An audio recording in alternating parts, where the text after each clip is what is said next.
Este é um trabalho voluntário, sem fins lucrativos, que oferece livros gravados em MP3 para aqueles que não têm condições de ler livros impressos. Para ouvir este e outros livros gratuitamente na íntegra, acesse nosso canal e leia as instruções na aba Sobre. Este livro foi gravado para o uso exclusivo da pessoa com deficiência visual, não podendo ser comercializado de acordo com a Lei nº 9.610, de 19 de fevereiro de 1998. O chakra da garganta, localizado na frente da garganta, associa-se à tomada de responsabilidade pelas nossas necessidades pessoais. O recém-nascido é levado ao peito, mas precisa sugar antes de conseguir a nutrição. O mesmo princípio vigora pelo resto da vida. À proporção que a pessoa amadurece, a satisfação das suas necessidades repousa cada vez mais sobre si mesma. Alcança-se a maturidade, e esse chakra funciona apropriadamente quando deixamos de censurar os outros pelas nossas falhas e nos aventuramos a criar o que precisamos e o que desejamos. O centro mostra também o estado da pessoa no respeitante ao recebimento do que quer que lhe esteja destinado. Se o centro for medido como se fosse contrário ao sentido horário, a pessoa não receberá o que lhe é dado. Isto se associa, em primeiro lugar, a uma imagem do que lhe está destinado, ou seja, se a pessoa enxerga o mundo como um lugar negativo, geralmente hostil, será cautelosa e alimentará expectativas negativas a respeito do que a aguarda. Poderá esperar mais hostilidade, violência ou humilhação do que amor e nutrição. Como ela constrói um campo de força negativa com suas expectativas negativas, atrairá para si uma alimentação negativa. Vale dizer, se ela tiver expectativas de violência, terá violência dentro de si mesma e, portanto, a atrairá, consoante a lei segundo a qual o semelhante atrai o semelhante, como ficou explicado no capítulo sobre a natureza do campo da energia universal. À medida que a pessoa abre o centro da garganta, atrai pouco a pouco mais alimentação, até poder receber tanta que será capaz de manter o centro da garganta aberto na maior parte do tempo.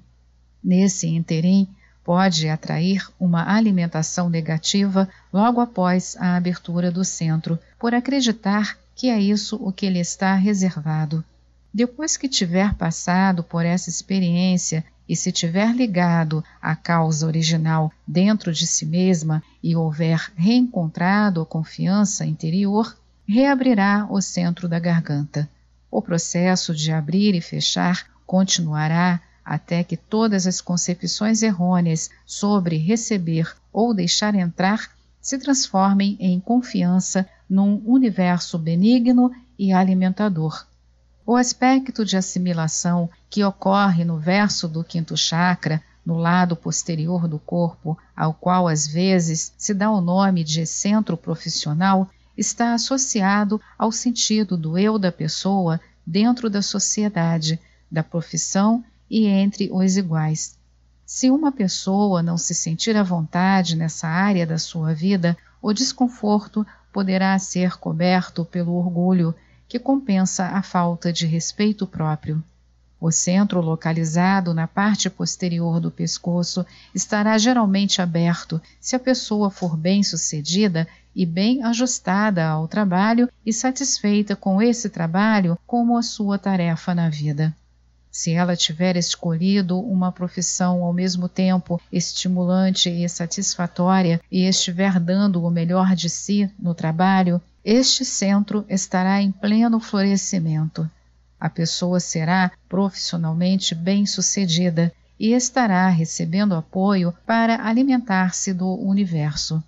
A não ser esse o caso, ela se absterá de dar o que tem de melhor. será mal sucedida e disfarçará a ausência de sucesso com o orgulho.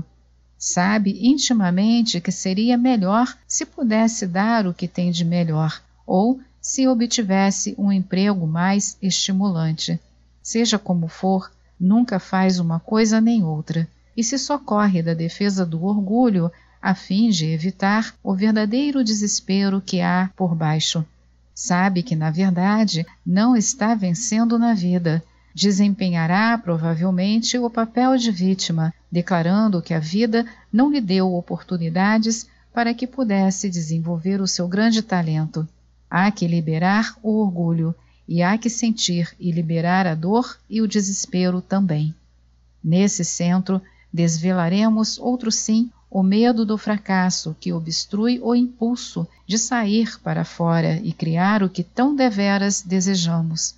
Isso também é válido em relação às amizades pessoais e à vida social em geral. Evitando o contato, a pessoa evita igualmente revelar-se e sentir, de um lado, o medo de não ser querida e, de outro, a competição e o orgulho. Tipo, sou melhor do que você, você não é suficientemente bom para mim. Uma vez que os nossos sentimentos de rejeição nascem dentro de nós e depois os projetamos para fora, sobre o outro, evitamos que o outro evite a rejeição. Assumir o risco de procurar conseguir a profissão porque ansiamos, de mover-nos na direção dos contatos que ambicionamos e de revelar nossos sentimentos a respeito, são maneiras de liberá-los e, desse modo, abrir o chakra. O centro da testa está associado à capacidade de visualizar e compreender conceitos mentais. Isso inclui os conceitos de realidade, ou o universo da pessoa, ou a maneira com que ela vê o mundo, ou como acha que o mundo provavelmente lhe responderá. Se o centro girar no sentido anti-horário, a pessoa terá conceitos mentais confusos, ou imagens acerca da realidade que, sobre não serem verdadeiras, são geralmente negativas. Quem os adota, projeta-os no mundo, e por eles cria o seu mundo. Se o centro estiver atravancado e fraco, a pessoa terá, de ordinário, obstruídas suas ideias criativas, pela simples razão de que a quantidade de energia que atravessa o centro é pequena. Se o centro girar vigorosamente no sentido horário, a pessoa terá a capacidade de gerar ideias fortes, que são negativas. Se isso estiver combinado com um centro executivo que funciona vigorosamente, localizado na base da cabeça, isso poderá devastar a vida da pessoa. Durante o processo terapêutico de purificar ou de classificar nossas imagens de crença negativa, quando uma imagem surge no sistema de energia e começa a funcionar de maneira dominante, o centro gerará, provavelmente, em sentido anti-horário, ainda que gire de hábito no sentido oposto. O processo terapêutico traz a imagem para o primeiro plano e faz que ela se manifeste na vida da pessoa. Com ajuda terapêutica, esta compreenderá e verá claramente a imagem como ela é. O centro, então, virará ao contrário e passará a girar no sentido horário. Por via de regra, o movimento em sentido anti-horário pode ser detectado pelo terapeuta amadurecido em razão da qualidade instável do sentimento que acompanha o movimento nesse sentido.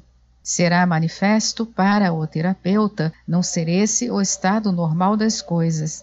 O chakra, por exemplo, pode até mostrar um movimento caótico, a indicar ao terapeuta que uma questão relativa a um dos conceitos de realidade do cliente lhe está abalando vigorosamente a personalidade. Na parte dorsal da cabeça, o lado oposto deste centro, o centro executivo mental se associa à implementação das ideias criativas formuladas através do centro da testa. Se o centro executivo da vontade estiver aberto, as ideias da pessoa serão seguidas da ação apropriada para fazê-las materializarem-se no mundo físico. Se não estiver aberto, a pessoa terá dificuldade para aproveitar suas ideias. É especialmente frustrante ter o centro frontal aberto e o dorsal fechado. A pessoa tem muitas ideias criativas que nunca parecem funcionar. Existe habitualmente uma desculpa que as acompanha e que põe a culpa no mundo exterior. De ordinário, a pessoa precisa simplesmente exercitar-se na maneira de levar avante, passo a passo, o que deseja realizar. Ao fazer esse trabalho gradativo, muitos sentimentos emergirão, tais como: não posso suportar uma espera tão longa. Não quero assumir a responsabilidade por esse acontecimento. Não quero pôr à prova essa ideia na realidade física. Não aceito esse longo processo de criação. Quero que tudo aconteça sem tanto trabalho. Ou ainda, você faz o trabalho e eu entro com a ideia. Essa pessoa provavelmente não se exercitou desde o início no modo de dar os passos simples no mundo físico para levar a cabo o propósito escolhido, por ser provavelmente avessa a estar na realidade física e na posição de aprendiz. Por outro lado, se o centro girar no sentido dos ponteiros do relógio e o centro da ideia girar em sentido contrário, teremos uma situação ainda mais inquietante.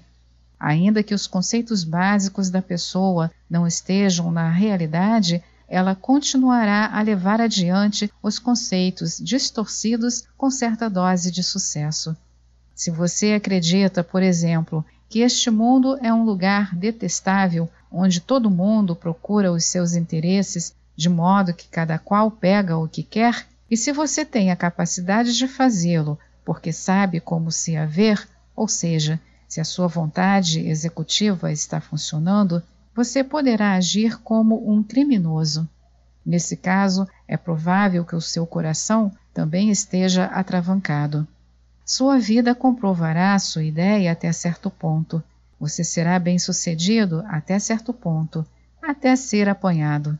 Ou, com esse tipo de configuração, você tentará fazer que aconteça alguma coisa, o que é simplesmente impossível no mundo físico.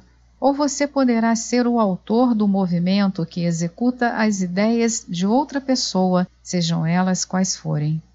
Já o centro da coroa está associado à conexão da pessoa com sua espiritualidade e à integração de todo o seu ser, físico, emocional, mental e espiritual. Se o centro estiver fechado, a pessoa provavelmente não terá uma conexão experiencial com a sua espiritualidade. Não terá, provavelmente, o sentimento cósmico e não saberá do que estão falando as pessoas quando falam de suas experiências espirituais. Se o centro estiver fechado, a pessoa provavelmente experimentará, com frequência, sua espiritualidade de forma muito pessoal, peculiar a ela. Essa não é uma espiritualidade definida pelo dogma, nem se relaciona facilmente com palavras. É, antes, um estado de ser, um estado de transcendência da realidade mundana para o infinito. Vai além do mundo físico e cria no indivíduo um sentido de totalidade, de paz e fé, dando um sentido de propósito à sua existência. Esta é mais uma edição do canal Livros Falados Voz Humana. Que o bem, o bom e o belo se multipliquem em benefício das criaturas.